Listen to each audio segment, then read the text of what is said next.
Mr. Jeff? Good evening. Welcome to the Board of Education meeting, Queen Anne's County, on Wednesday, April 8th, year 2020. Could we please stand for the Pledge of Allegiance? Pledge allegiance to the flag of the United States of America and to the republic for which it stands, one nation, under God, indivisible, with liberty and justice for all. If you remain standing for a few moments of silence for everyone, all the victims of COVID-19, and God bless all our first responders, everyone in the healthcare profession, and everyone out there who is helping and surviving in this terrible time.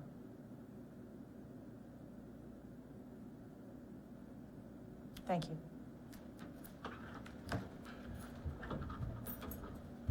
Have some housekeeping items. Approval of our agenda. At the moment, I need an amendment to the agenda for the current action item of 6.01, Human Resources and Bus Driver Report, to be moved to 11.01 after our closed session. Do I have a motion to amend the agenda? So moved. Second? Second. I have a motion and a second. Any questions or comments on the motion? Hearing none, I call for the vote to amend the agenda to move 6.01 to 11.01. All those in favor say aye. Aye. Aye. All opposed say no. The ayes have it. The motion is carried. Now I need a motion to approve the amended agenda. Do I have a motion? So moved. Second? Second. Thank you. I have a motion and a second. Any questions or comments on the motion? Hearing none, I call for the motion to approve the amended agenda. All those in favor say aye. Aye. Aye. All opposed say no. The ayes have it. The motion is carried. I need a motion to accept make an approval of the minutes for the open and closed sessions of March 4th, 2020, and the open work session of March 18th, 2020. The motion, do I have a second? Second. I have a motion and second. Any questions or comments on the motion? Hearing none, I call for the vote on the motion to accept the open and closed meeting minutes for March 4th and the open meetings for March 18th. All those in favor say aye. Aye. All opposed say no. The ayes have it. The motions are carried. Thank you very much for getting through that. Just to let everyone know, out in the public, thank you all for tuning in to our meeting. We are practicing social distancing. I'm getting tired of those words, but they are absolutely necessary at this time. All of our board members are here, a few of our executive teams. Thank you to QACTV for being here. We really appreciate it. And Mr. Straight, always back there doing his best. At this moment, we have the signing of the Unit 2 negotiated agreements. As I understand it, they are already signed by, okay. Which one is that? That's, I know which one. Unit 2, sir, is, Unit 2 is your administrators and Right. supervisors. Did we Yes. approve that? Yes, ma'am. yes. So, Ms. Harper, thank you for allowing me to speak on behalf. I do have two original copies of the signed agreement.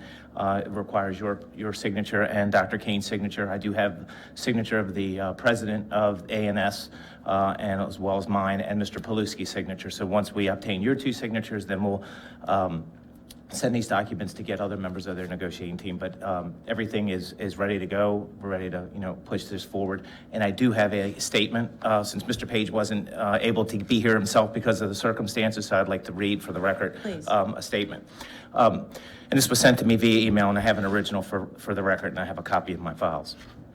Mr. Pfister, like years past, tonight's signing of our negotiated agreement is a wonderful symbol of the collaboration and partnership we share at Queen Anne's County Public Schools. Due to the unforeseen circumstances, my members and I are not able to attend the board meeting tonight, but want to thank you for making prior arrangements in order to sign and finalize the agreement yesterday.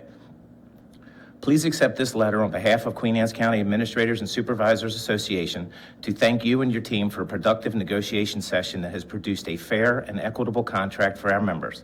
We always appreciate your continued support and look forward to work alongside for you for years to come.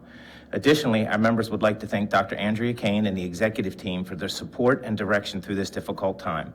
We are grateful for your leadership and guidance as we move forward together in support of our community. I wish you all the best of health. Sincerely, Michael Page, President, Queen Anne's County Administrators and Supervisors Association. Oh, that's wonderful. Thank you. Do you want to go first, Dr. King? Okay. Ms. Harper, you'll sign on line 1, and Dr. Kane will sign on line 2. Okay, great.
Mr. All right, Fisher. thank Thank you. you. Take care of that.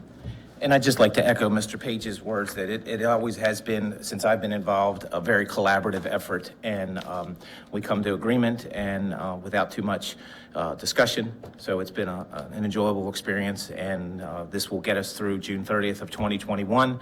And then we'll look to this fall to reopen negotiations for the following subsequent year. So everything's good. Dr. Kane, any words? It's just always a pleasure to work with all of our units, Unit 2 as well. They are easy to work with and just amenable. They just want to do what's fair and what's best for their teachers and students. So it is just so greatly appreciated, and we thank them for the nice letter that they wrote as well. Yes, indeed. All right. Thank you very much. I appreciate all of it. Love our principals and administrators, so thank you all very much.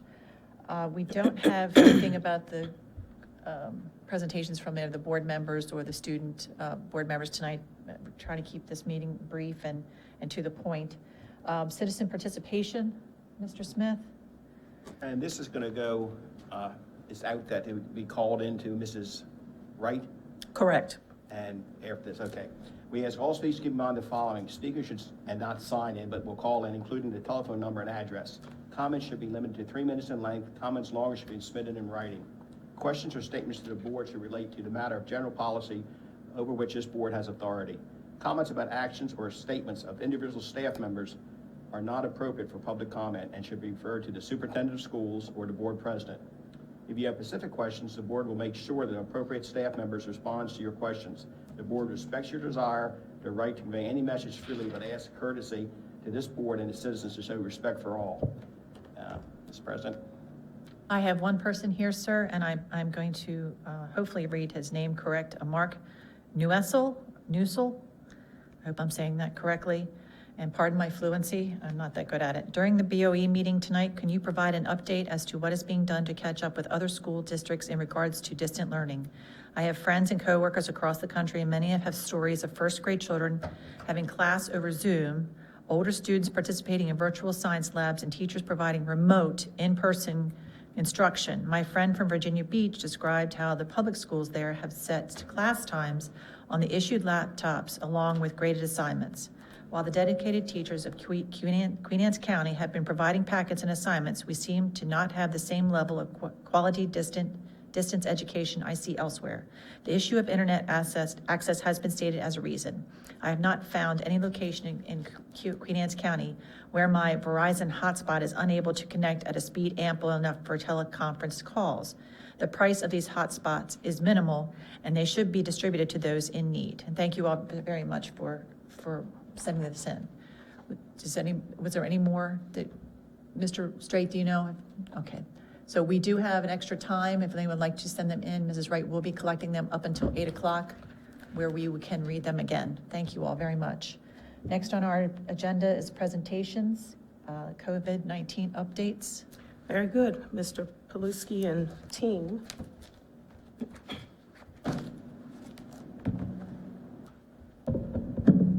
You want to stay up here, Dr. Kane? Good. It's up to you. I'll try to go as far as this way to the, it's up to you. Well, we usually have an exec team. Come on, you're not technologically challenged. Come on. So I can see. Socially distanced appropriately. Okay, let's just go with that. All right, so thank you. So the way that we'll do this is there are pages that each of the executive team members will present, and so they'll come in and out. They're in various places in the building or outside of the door listening in, so they'll know when their turn comes up. And we'll sort of switch out so that we keep in compliance with the social distancing. So for the record, Andrea Kane and exec team members are listed on the front. Mr. Paluski, Deputy Superintendent, Mr. Pfister, CFO, Ms. Bass, Human Resources Director, and Mr. Pender, Chief Operating Officer. So the purpose of the presentation tonight is obviously to give an update on COVID-19 efforts that we have in our district, and also to communicate the major tenets of the Queen Anne's County Public Schools Continuity of Learning Plan. So to begin with, just wanted to give a little bit of background on the COVID-19 pandemic affecting everybody, as we know, whether you're young, old, male, female, globally, this is impacting our nation and the world, no less. A little context for Maryland. State action number 1, all public schools were closed from March 16th to 27th. And the next action is that we got the word that we would be closed from March 30th to April 24th, and we're functioning from that point. And the next few slides will be about updates that we have for COVID-19 before we get to continuity of learning. So we began with a great deal of communication, and we continue to provide communication not only to our employees and our parents, but for the general public as well. So there's communication with the Maryland State Department of Education, of course, the various superintendent groups across the state and on the Eastern Shore, very close communications with the Health Department, the department heads in Queen Anne's County, and of course, food services. Just a couple of updates for what's happening with schools. I think that the public and everybody would want to know. Of course, the first 2 weeks of the learning packets have gone out, and that started on April the 1st. Learning devices, learning packets for 3rd and 4th graders, they've been distributed. Principals are communicating with their employees and with their students and sitting in on some of the online lessons that are occurring with their teachers. Teacher professional development is occurring. Part of the professional development has to do with working in an online platform outside of the normal way that we do things, and that's been very well attended. Mr. P may have something else to say about that a little bit later. We're right now planning for the next set of learning packets, so we're doing them 2 weeks at a time, and the next set of learning packets is being planned. Our counselors, our paraprofessionals, support personnel, they're all supporting learning and connecting with families online regularly, mostly weekly. Special educators are rescheduling IEP meetings that were missed during the first 2 weeks that we were out of school. And they're also working on developing individualized distance learning plans. So, because there are some areas, obviously, that the IEP is not going to work for some students, so there's some distance learning that has to happen. We do want to make sure that everybody is aware that case management services and IEP meetings, they're continuing as we speak, via phone calls, video conferencing with families, whatever the preference may be for that particular family. There may be some changes in special education services that may result in some compensatory services being owed. So it depends upon what service a child needs, whether or not we're able to deliver it in a remote fashion. That will help to determine whether we owe services to students once we get back to some level of normal. English language services are also being addressed via learning packages and online to the extent that it is possible. And now Mr. Pfister is going to talk about finance and payroll to give some updates as to what is happening in his department. Thank you, Dr. Kane. Board members, we're rolling as if schools and everything were still open. Obviously, the number one concern for most people is, am I going to get a paycheck? So yes, we've been rolling. All the finance staff has been in the building and telecommuting to the extent possible. So again, payroll is rolling without a hitch. We don't anticipate any. We haven't had it in umpteen years, and we're not going to have it because of this crisis. So we will be moving forward. So all employees can rest assured that if they're due a paycheck, they will get that timely, just like they're used to. Vendors, of course, are still sending in bills. We're still processing those. Purchasing has slowed down, of course, because the schools are not in session. But we're still working on 2-3 weeks of purchase orders that happened before the closure. So we'll still continue to be doing those, and those are getting paid within our established timelines. Grant accounting, the timelines and everything, we're getting dribs and drabs of information from MSD regarding certain grants and their timelines and whether it's an extension and whether there's a waiver and all of that. So, but some of those things just don't stop, and we're continuing with those as necessary. And any deadline that we have upcoming, we will meet those because staff is working on those. And then again, purchasing, one of the things that we'll talk about in a second, the legal RFP that this board has to put out. So we did that. During this past couple of weeks. So that's gotten out on the street. And again, we're continuing to process purchase orders as we need to purchase things related to this. We're putting those through. And the accounting part, we're taking care of that so that if there is any federal or state reimbursement for some of the things that we are expending and not have planned for, we're accounting for those separately. So we would be able to seek for reimbursement if that's necessary. As far as our highlights, again, the 4-3 payroll, we put it together. We made some assumptions. We continue to pay a lot of the part-time and temporary employees along with our permanent employees. Vendors still continue to get paid on time. Again, like I had mentioned, we're tracking all of these expenditures that are directly related to COVID, whether it's a cleaning supply or additional transportation needs or things like that. And again, as I mentioned earlier too, legal services RFP went out last Friday. So I think we have about a 2-week time frame for that. And then we'll work through the logistics with the board as far as what we received in, any questions that we may have responded to or need to respond to. And then, of course, the evaluation of the RFPs will involve the board as well. Do we have any more contracts that are coming at the end of their term, at the end of the school year? Any other contracts? Other than the normal, like instructional materials and Right. things like that, yes. Now, we extended the waste management, the dumpster Okay. services. We've extended that because when we did the initial contract, I think it was for 2 years and with 3 one-year extensions. So we, as long as the company could hold those prices, we will exercise that option to continue that. But as far as anything administratively, Right. other than like software licenses and book licenses and things like that, nothing that would require an RFP is coming up. Okay, great, thank you. Anyone else? When we're tracking these expenses, are we also looking at where we're not saving money, but aren't spending money at this time because we're shut down? I mean, Absolutely. So we'll have another figure at some point so we can reallocate sources maybe this summer. If we have to have different programs, we should have some fund balances other places. If we reallocate anything, it would have to be before June 30th because that's our fiscal year. That's what I'm But saying. yes. We should have I want to maybe update next time, so if we can update to do things for the summer, if we have to run special programs in the summer. Yeah, and we're working on that, but there's a lot of ifs, ands, or buts with that. When is school going to go? Because that will have a determination, when school will come back, if school comes back. And then again, as we're going through all of these scenarios with the distance learning, what are we going to do to provide that? All of that impacts that projection. But yes, you will absolutely receive that. And I know we don't know what's going to happen. I just want to know we have resources, if we have extra resources, where we can allocate them.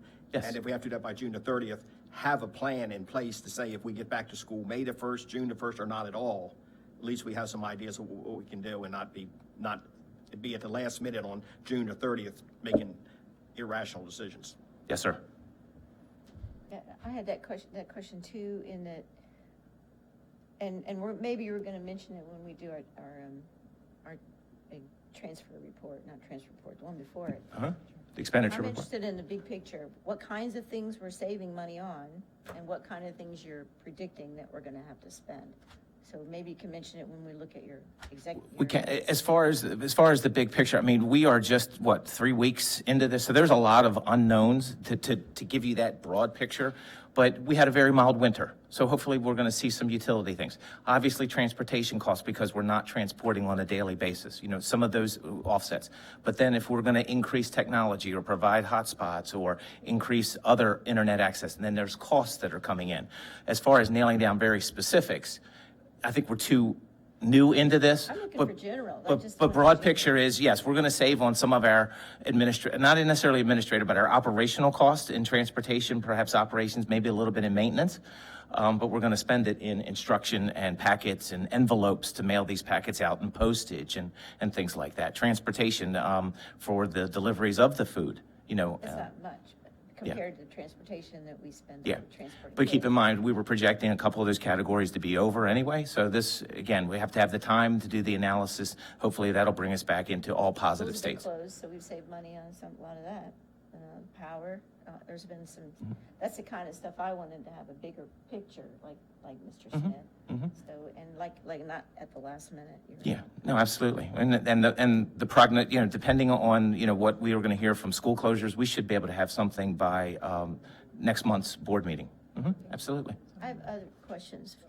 On the payroll, you put including leave and attendance modifications. What is that? So with it, we're tracking because of the 10 days, we're unsure whether those are going to be waived or not. So we put in a special code so that, because we're continuing to pay our permanent people. So we're coding them so we can track all of the different types of leaves. We've got extensions of FMLA people coming back early. So there's a whole lot of changes that have happened because of this, and we're trying to track those by making modifications. Not that somebody's not entitled to leave or anything like that. It's an internal tracking so that if we have to have reporting, how many days and so on and so forth, that we can accurately track those. EV-19, is that what you're calling it? Pretty much. Emergency leave for one, teleworking for we yes. No, that's my question. How are we working that? We're paying everybody no matter whatever they're doing, right? Is that what We are paying all permanent employees. We have paid a lot of our regular temporaries, such as our 5-hour paras, and we will be paying those through the workday of 4/24. But our daily subs and some of our temporaries that come sporadically, we had not paid those past their workday of March 13th. Okay, and then come April 24th, we're going to have to furlough. They will be furloughed, yes. Who's furloughed? What do you mean, as the furloughed? Who are we furloughing at April 24th? So now there will be an option that the employee will have because there might be opportunities to continue this distance learning and support there. So the employees will have to make a decision after 4/24. So we're looking at some of our paras and some of those, what we call long-term temporaries or substitutes, not the daily substitutes, I'm thinking substitutes in non-teaching positions. Correct. Extended long-term subs, because they're still supporting that distance learning, will absolutely get paid. But there'll be a decision that will have to happen on 4/24. Do I go for unemployment with the funds are there and the stimulus funds, or do I want to continue to support the schools because we will have work available? Right. Dr. King. And what we did was we gave employees that fall into that category, and they know who they are, because employees that fall into that category are not eligible for health insurance, and so they know who they are. And we gave them an option because some of them are working quite well with students, supporting teachers and supporting students, and we don't want to disrupt that. So if they're doing fine with what they're doing, they continue to get paid, they're fine. But if they're not, and if it makes sense for their family to file for unemployment, then they have the option to do that. And that will be effective starting April 27th, so the workday after the 24th. Okay, so so the paras don't have insurance, so if they're exposed, that's at their own risk, and that's the decision they're making. And they are, yes, and they are home. Oh, but What do you mean how by can exposed if you they're said the home? paras are being 5-hour paras? Yeah, they're doing phone calls and they're helping out that way, online. Okay. But no one's leaving their home to go to anyone's home. There have been some that have volunteered, some teachers, some paras that have volunteered. Some of them are out at the food sites. Some of them are helping with learning packets. So they're doing different things, not because somebody said you must, but they have volunteered to do that. And they're aware. They already know. But there are not a lot of paras that are out. I've had some bus drivers to contact me. I've had a variety of different people that want to do something. And some of them are doing something, and some of them are not, as far as volunteering goes. But if they are supporting students, supporting teachers online or telephone, they're okay. Okay, great. The decision is theirs. And then transitioning to July 1st, everything changes July 1st. We're not ready with the budget or anything, so. No, that hasn't been finalized yet. Has there been any discussion about what we do, how we go out from one to the other? Is there a thought about how we do that? I mean, maybe at closed session, we'll discuss the contracts. I want to talk about teacher contracts and. Okay. So as we're going now, we would transition from June 30th to July 1, just as if this was a normal year. The only caveat would be if there was any changes to any funding coming, but we will put, everything will be in process. There won't be a hiccup there. There won't be a change in how we transition from one fiscal year to the next. Not because of this. Okay. And then on the budget side, have you been thinking about it? We're only getting MOE according to the commissioners, and my Can we- question is, Can we stick with the COVID conversation and have that one later? it's I'm sorry. finance and payroll, I'm sorry. Okay, go ahead. It's the last question, Okay. because I don't see it in any information that we're talking about at all about budget. Okay. So what are we looking at what we're gonna do about that? I'm not saying a detailed thing, I'm just saying, the reductions are in there, and hopefully we're thinking about what we're gonna have to So, do. Captain Kelly, I have not been, which you had just mentioned, that has not been communicated to me as far as the maintenance of effort. So until I would assume we have those discussions with the county and get that officially. But yes, as when we presented this budget to you, we do have a plan going forward that if we were to get $1 less than what we submitted, $10 less. So we are working on that. But as far as trying to draw that hard line as to these are the only dollars that we're going to get, we're not there yet because the state hasn't even finalized those dollars. Okay, I know the commissioners submitted their budget already, I saw in the paper, and it said that they're giving us MOE, so I saw that in the paper, in the Bay Times, so maybe it's true, maybe it's not, I don't know if you guys have been informed on that. So just, that's the next big step, and that's a Okay. lot of work. Oh, absolutely. Yeah. But we're prepared for it. Okay, thank you. Thank you. Yes, sir. Just to clarify, it was my understanding that everybody that had health insurance would be paid. Yeah. So we use the term, Didn't have health insurance would not be paid. there's a few exceptions to that, but that would be the general rule, yes. But what are the exceptions? There's about 6 people who, because of the, we only provide health benefits to employees that work, I think, 79% or more, and we have some half-time teachers. So there's still a permanent position, and they're not eligible for health insurance, but those 6 or 7 people are still considered a permanent employee. But as a generalization, yeah, if you have health insurance, you're going to continue to get paid. If you don't, that's considered temporary. Not to take time here, but there are some very unusual exceptions to that, and whether they've all been caught or not. I know the HR director had one specific one that came in, and the answer was, no, you're not being paid. But One thing I want to bring, if we're talking about personnel, I think that's a no, slippery line. I'm not mentioning a name. I'm just saying, in this general category, maybe we can discuss who, what, where, and how, but what I just heard, the general public will not be able to understand, except people that will be paid have health insurance, and except for 5 or 6 unusual cases, they will not. They will continue to get paid, those 5 that are not eligible for health insurance. And all of these employees that are affected by this furlough have been informed. Okay, that's all. Anyone? Mrs. Morissette? Mr. Smith? No. All right, thank Okay. you. Thank you, Thanks so Mr. much. Pfister. Thank you. And so I believe Ms. Bass is standing outside the door, and she'll come right on in because Human Resources is up next. And as she comes in, just to reiterate, those folks, Human Resources has been in touch with everyone. So everybody got email and they got a letter to their home. So they know who they are. So thank you, Ms. Bass. We're at your slide to give us some updates with regard to your department. Good evening, Dr. Kane, Mrs. Harper.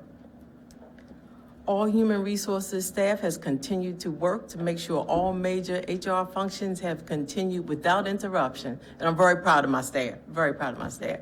Time and attendance and assisting with payroll, we do that every other Monday and just about every day of the week. Working collaboratively with MSDE for renewals for teacher certification because some people were in the queue to be renewed this year. Completion of all retirement filings. People are still sending in paperwork. They arrive each day, and Teresa will pick them up periodically, but we can do it electronically. We're continuing with VOEs. Many people have decided to refinance their homes and other automobiles that they have during this time of low percentages for loans. Verification of employment. Oh, Yeah, thank you. VOEs, I'm sorry, Captain Kelly. Highlights include virtual interviews. Just about all of the schools have set up either through Blackboard or Skype. We tend to stay away from Zoom, but we are virtually interviewing, and so are principals. Furlough notices have been mailed both ways, email and U.S. Postal Services. Should have been postmarked Monday, and I'm sure they got it today, but I did not have any calls after the notices went out. Implementation of the voluntary process has been put in place. Those people interested in moving next year, it will be due to us by May 1st. Principal interviews and assistant principal interviews are tentatively scheduled via something virtual, the 15th, 16th, and 17th. We have quite a few candidates that need to be interviewed.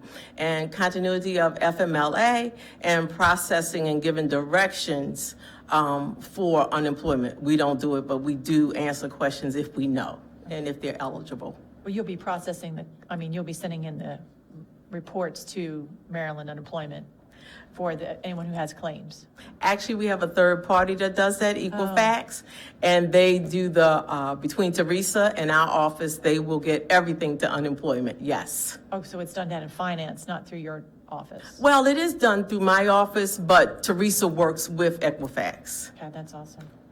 Is that a contract we have with Equifax? It was here before me, Captain Kelly, so I imagine it is. However, I have not signed off on any contract going forward. Okay. Yeah, could we look at that? I mean, do we? I can get that for you. I'm sure Mr. Pfister has it. Instead of having a third party do it, somebody in-house taking care of it. You said there are interviews for principals and vice principals? Yes, we do that every spring. Okay, for any new positions? Not new, existing. Oh, okay. We do have a principal that is retiring. Yes. Yes. Yeah. And do you have a list of those candidates I now? certainly do, and I have their certifications along, and Mr. Paluski has the rubric noting what each and every person has done and all of the experiences. Oh, great. Okay, that'd be great to see. Good luck to everybody. That's awesome.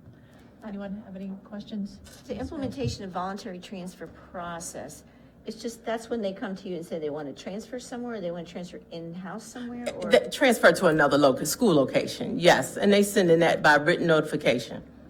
That way principals know if somebody's interested in moving based on their location, destination where they live, somewhere closer to, that makes it easier for them to get to school each morning on time. Yeah, no, that's good, okay, thank you. Go ahead, Mr. Smith. I understand you're doing unemployment insurance. It's probably maybe not everything we should be doing, but I would really like to help anybody we can that's not getting a paycheck that work for us, to help them navigate through these times, to give them as much support as we can, because, we want them back when we get back up to full speed. And I think it'd be a very goodwill employment thing to do, to really help them any way you can with maybe your staff, you or whoever, or just refer them to somebody that has some expertise so they can get through these times, because some people have a tough time, have never done this before. I wouldn't know how to go to unemployment. So I just think not helping them, easy. even though they're being furloughed, just do as much as we can for them. It's not a problem. I am here most days and answer the phone most days. So that link that's underlined takes them through step by step. It's very elementary, much easier than I remembered, but I'll be glad to help anyone that calls in. Well, I have a lot of my staff that are not, the most that I had to lay off during this time, and the phone, they don't answer the phone, and getting through even online it's shut down. One day last week, I had two of them call me, and I was like, just keep trying. Yeah, I think they've gone to certain days that people can call in based on their So, last name. Last name, yes. The So, optimum time is right in the middle of the night. but nobody else is on it. Nobody else is on it. Other questions, Mr. Well, Smith? I just want to reiterate, just help them any way we can, because it's one thing losing a paycheck, but, all these people, we want to come back. I mean, we want to get back and running as soon as we can, and we want them to know that even though some things we can't do right now, we want to help them any way we can. And I think a little goodwill will go a long way. And we've given that guidance, and we've also let them know that they are certainly invited back. Right. Mrs. Morissette? Any questions? Mr. Anderson? Okay. We are going into closed session after the end of this part of the meeting, so we will be doing the HR report at that time. Is No that- problem. Okay, great. Thank you very much, ma'am. Thank you, Ms. Bass. And then we'll have Mr. Pender to come in, and he is on cue. Welcome, Mr. Pender. Mr. Pinder, you are live on TV. Yes, ma'am. Just remind me. Good evening, President Harper, Dr. Kane, board members. My name is Sid Pender, Chief Operating Officer for Queen Anne's County Public Schools. And what I would like to discuss and go over is our meal distribution sites that we have set up. And we started out with 3 sites 18 days ago, and they were Graysonville Elementary School, Sellersville Middle School, and Queen Anne's County High School. On day 1, we served only 176 students. As of today, we have served 7,000 students. So we have really increased that amount of people by getting the word out. We've done social media, we've done calls, but I will say the one area that we really focused on was, as I call him, the mayor, the unofficial mayor of the town. So contacting them, we had at Pinckney Park one day, we only had 3 people show up. And I kind of know the lady there that's the unofficial mayor, called her up and said, hey, can you make some phone calls for me? Next thing you know, we had 18 kids show up in about 15 minutes. This program has not been easy. We operate under the Maryland State Department of Education's summer food service program. There is a tremendous amount of regulations and red tape that is associated with the program. And I will say Margaret Ellen Kalmanovich, who is our supervisor of transportation and food service, has really done an excellent job of coordinating this, along with beating down MSDE to get them to change some of the regulations. And I'll go through those in a few minutes. Also, Julie Hickey, who is the regional Sodexo manager, pretty much lives here and is dedicated to making sure this program works. So again, we started out with 3 sites. We are now up to 13 sites. And you may wonder, well, how did you pick those sites? When it first started out, MSDE produces a map, and you have to stay within the boundaries of where 50% poverty farm students are. Well, as you can imagine, that's mainly up north. Sellersville Middle School qualified. Ms. Kalvanovich was able to look at the language and get Queen Anne's County High School involved in that, because those students that are coming from Sellersville Middle School are also going to Queen Anne's County High School. So she was able to get that one going, along with Graysonville Elementary School.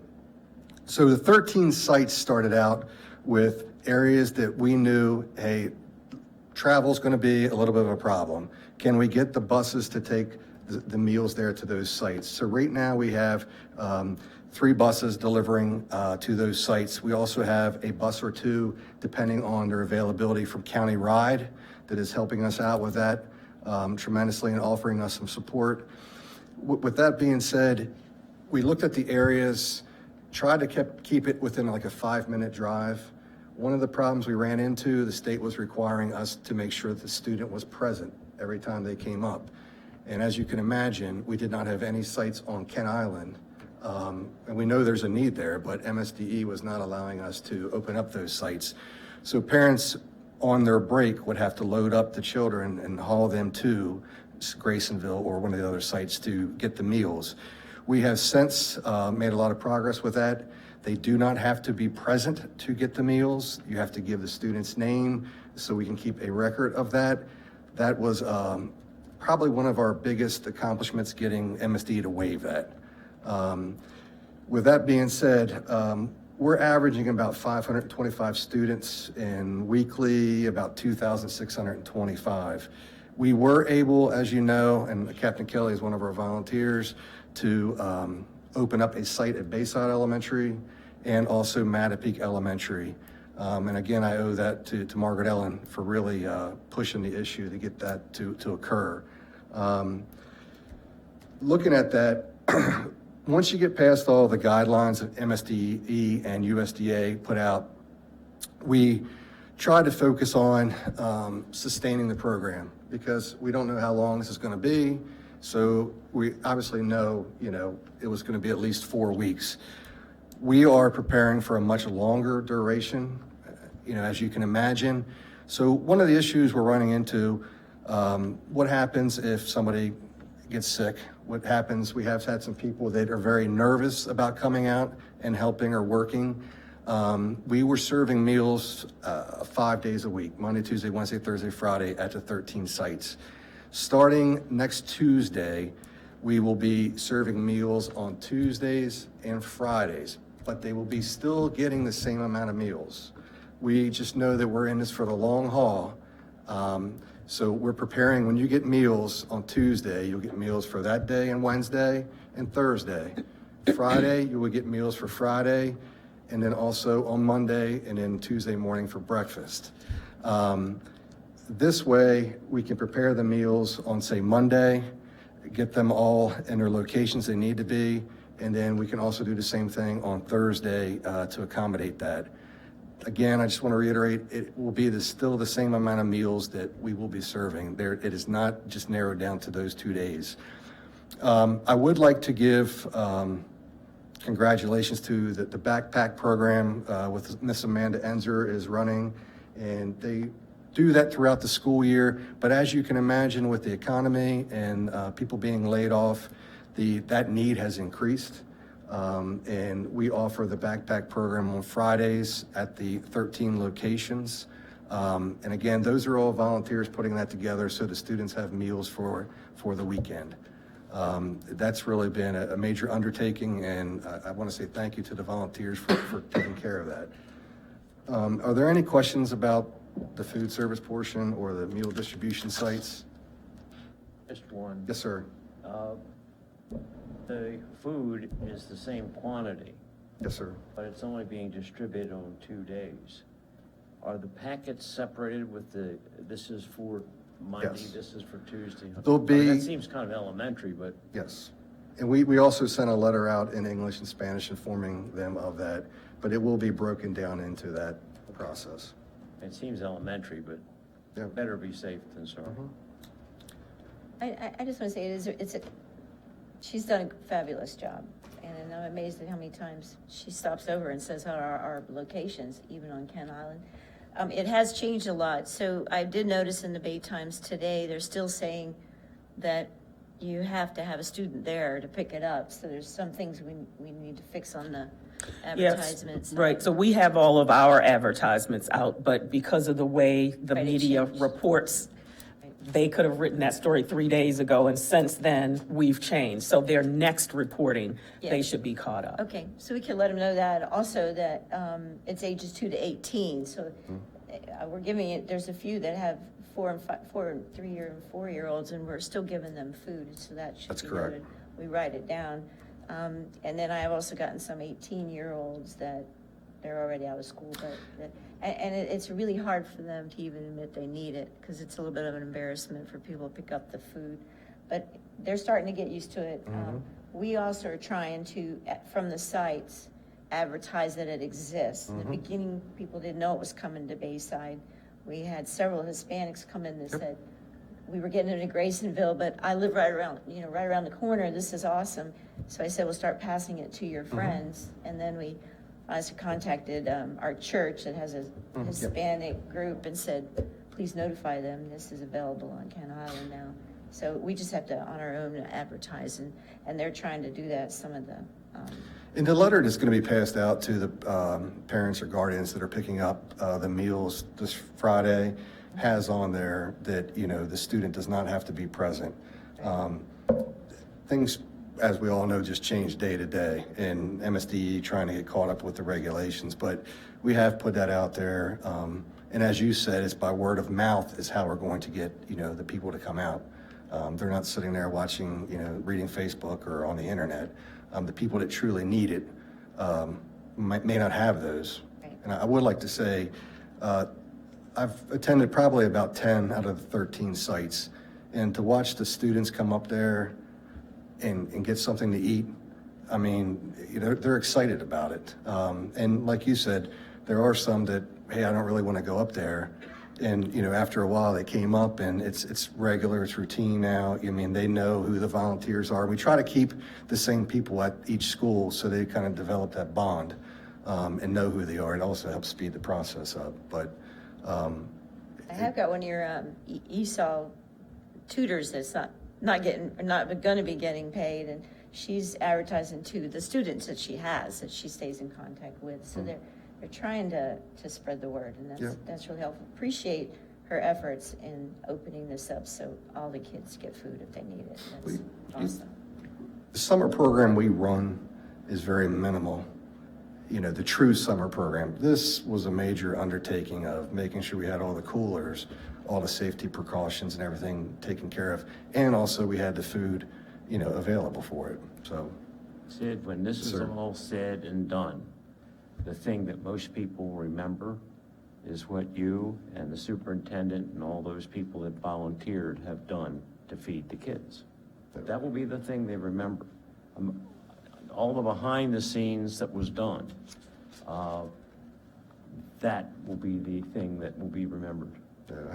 Like I said, I'm very proud to be a part of it, and I think, like I said, Margaret Ellen and Julie and them have done great, and we have truly gone to every store we can to get the coolers, to get all kinds of, you know, product for them to make sure that it flows in a smooth transition, so.